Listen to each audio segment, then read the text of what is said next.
Boa noite, professor.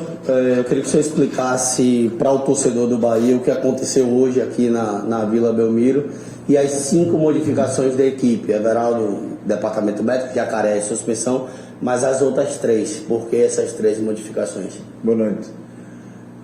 Já sabia que o caminho ia por aí e eu não vou por aí. Mas vou-te dizer, Marinho, que explico facilmente. 2 tinham que ser. Há um regresso do Nico. Nico costuma ser um titular na equipa. E depois refrescar o corredor esquerdo, porque Bahia vinha de 3 jogos consecutivos e é uma zona do campo que exige muito aos jogadores que jogam ali. Portanto, e o Vítor Hugo na estreia, também para poupar o Rezende, que é um jogador que teve uma lesão há algum tempo e é um jogador que estava carregado também com os jogos que foi tendo. Portanto, eram mudanças que nós tínhamos que fazer, sabemos porque é que as fizemos, porque entretanto sábado já estamos a jogar outra vez e portanto tínhamos que as fazer e fizemos-las hoje porque hoje era o timing que as tínhamos que fazer. Não associo, sinceramente, à exibição a questão das mudanças e vou explicar porquê. Porque o jogo foi mau, globalmente, nós pura e simplesmente não estivemos em campo. Essa é a questão. É o pior jogo do Brasileirão da nossa parte. Já tivemos derrotas onde fomos bem melhores e bem mais competitivos. Hoje entraste mal no jogo. Os primeiros segundos de jogo eu vi logo como os jogadores abordaram em termos de intensidade e concentração o jogo.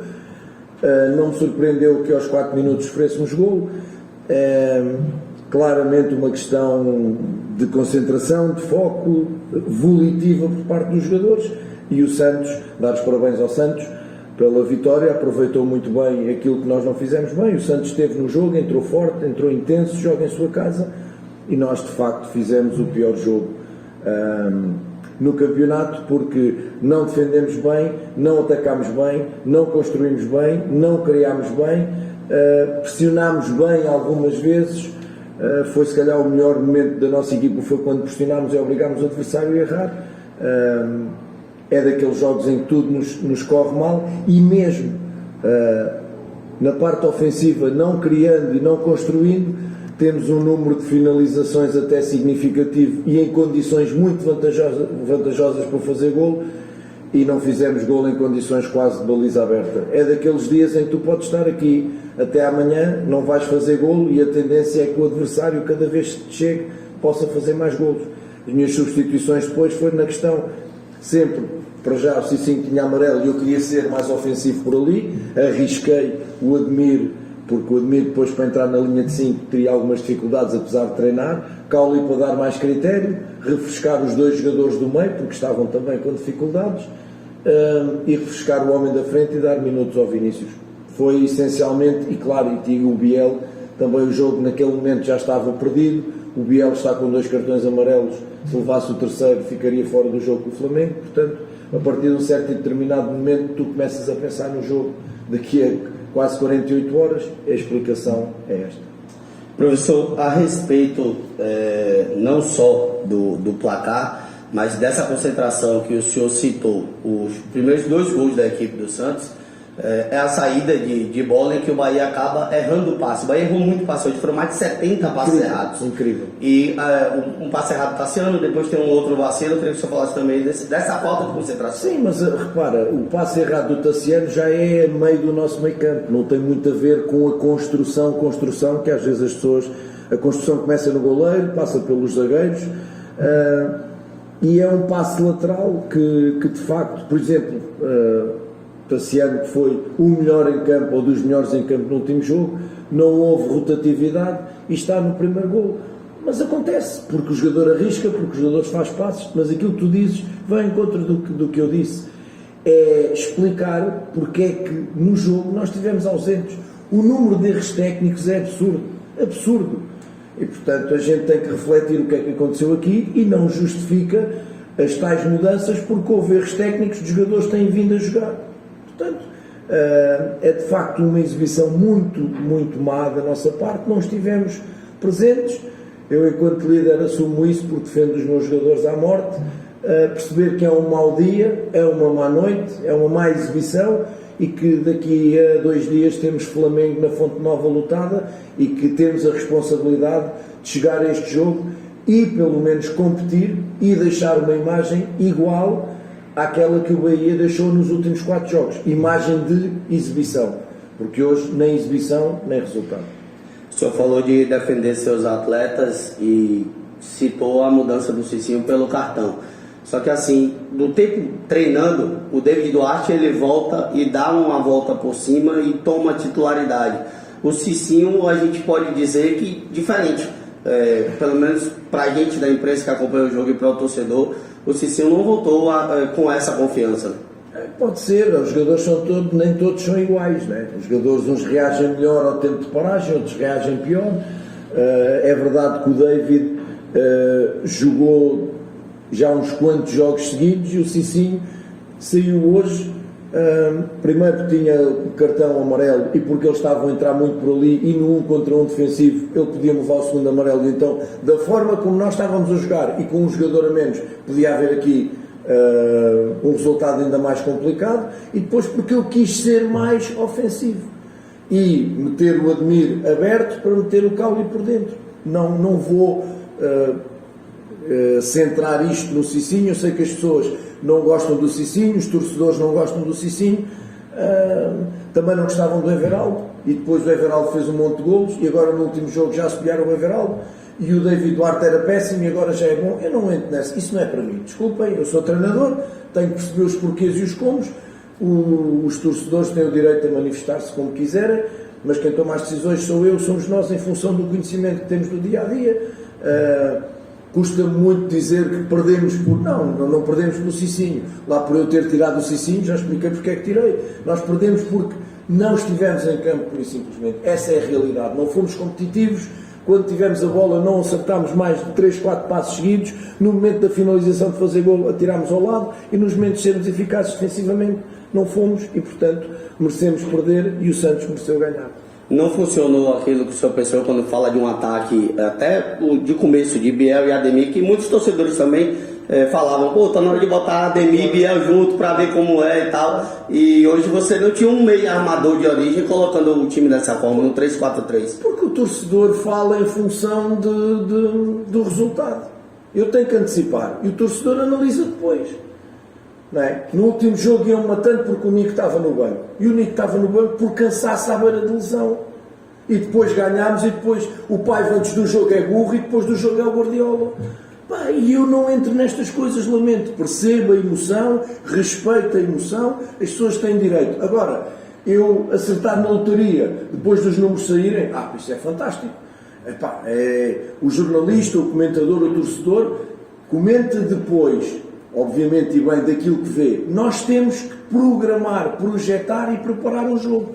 Às vezes sai muito bem, outras vezes não sai muito bem. Isto é mesmo assim, não saiu bem hoje. Nós tínhamos uma estratégia montada para hoje, mas depois também é bem verdade. Aos 4 minutos estamos a perder 1-0 e aos 14, 2-0. Qual é a estratégia que tu montas que pode funcionar depois de levares 2 baldes destes de água fria aos 14 minutos? Não dá, como digo, não é para esquecer, é para lembrar, é para refletir, mas já passar página, vou ficar com o Bahia dos primeiros 4 jogos. Para mim isto é um acidente, passamos à frente, sábado já há mais. Sábado já há mais e é um Flamengo pela frente que vive também um momento conturbado de cobrança e tal. Como fazer com que esse resultado de hoje não afete, pai?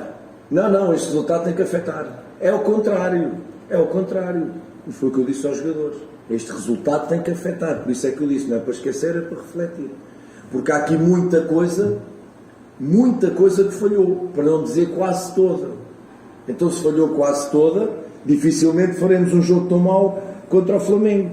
Eu só quero que volte o Bahia das primeiras 4 jornadas. É isso tem. E conto com a Fonte Nova, com o seu apoio, cheia, para nos ajudar contra um adversário dificílimo, recheado de excelentes jogadores, que vem num processo de mudança de treinador, mas nós temos sido competitivos, queremos ser competitivos, hoje não fomos, o nosso desafio é exatamente dividir o jogo com o Flamengo. Podemos ganhar, podemos perder, podemos empatar, mas deixar uma imagem que não seja esta, porque esta imagem, repito, não é para esquecer, é exatamente para lembrar. Professor, o jogo de hoje, a que ponto vale já para os 2 confrontos da Copa do Brasil de alerta? Vale sempre, vale sempre. Primeiro porque o espaço temporal entre este jogo e o próximo é de uma semana com o jogo pelo meio. Portanto, tanto eu como o Odair não temos muito tempo para muitas mudanças, a não ser poder mudar jogadores. O resto, eu acho que é claro como joga o Santos, acho que é claro como jogamos nós. A única coisa que eu peço é que a gente venha ao jogo, que a gente esteja no jogo e que sejamos competitivos. Vamos analisar, teremos que fazer um jogo 100% melhor do que aquilo que fizemos para competir com o Santos. O Santos também não tem esta diferença para o Bahia, na minha opinião. Acho que o Santos foi competente, fez o seu papel, jogou bem. Nós é que não estivemos à nossa altura, porque se estivéssemos, o Santos poderia ganhar na mesma, mas nós dividiríamos o jogo e estaríamos competitivos, coisa que não fizemos.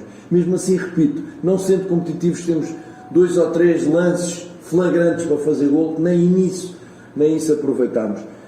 Como digo, o tempo espacial é pouco, é claro como é que joga o Santos, é claro como é que joga o Bahia, depois é uma questão de perceber, porque o Santos também vai jogar no fim de semana e depois volta a jogar, certamente vai haver mudanças de peças de um lado e do outro, acho que os estilos vão estar aí, se calhar vão mudar os intérpretes. Professor, saindo do assunto do jogo de hoje e sem falar de clubes e nem de nomes de jogadores, mas eu queria que o senhor falasse a respeito dessa situação de jogadores envolvidos em cartões forçados, como é que o pai, até também vindo de outro país, entende isso que aconteceu nesses dias? É uma tristeza, a única coisa que eu posso dizer é que é uma tristeza. Nós queremos um jogo limpo, queremos um futebol limpo, queremos um futebol saudável, onde ganhem os melhores, onde joguem os melhores, e isto, parecendo que não, acaba por adulterar não só o trabalho de treinadores, não só o trabalho de jogadores colegas, adultera o espectador que quer ver e pensa que vai ver um jogo controlado pelo futebol, pelo jogo em si. Estas coisas acontecem, infelizmente, e vamos bater sempre ao mesmo. O dinheiro está sempre por trás destas coisas. Na Europa joga-se cada vez mais e descansa-se cada vez menos. Os jogadores são cada vez mais vistos como máquinas. Cada vez há mais jogos por causa do dinheiro, do peso do dinheiro. E isto é também um fator que é triste, é muito triste. É a única coisa que eu posso dizer, gera muita tristeza, porque eu tento um futebol limpo, eu não quero que os meus jogadores percam tempo, eu quando perco cumprimento o meu colega, sei ganhar, não trato mal os outros quando ganhamos, quero estar nesta vida de consciência tranquila e no jogo também de consciência tranquila. É uma pena que haja este tipo de situações, de pessoas que venham de fora e que querem aproveitar-se destas coisas. A única palavra que eu trago para isto é tristeza, que haja um stop, porque depois os jogadores, ao fazerem a primeira vez, já não conseguem sair, já não dá, já ficaram na teia. Portanto, há jogadores jovens que podem ficar com as suas carreiras comprometidas e é uma tristeza. Jogadores com muita qualidade, vou falar dos valores, se há algum valor que justifique quando um jogador ganha como jogador de futebol, se justifica algum valor que ele ponha em causa o seu futuro, o futuro das suas famílias. Eu acho que não, é uma tristeza.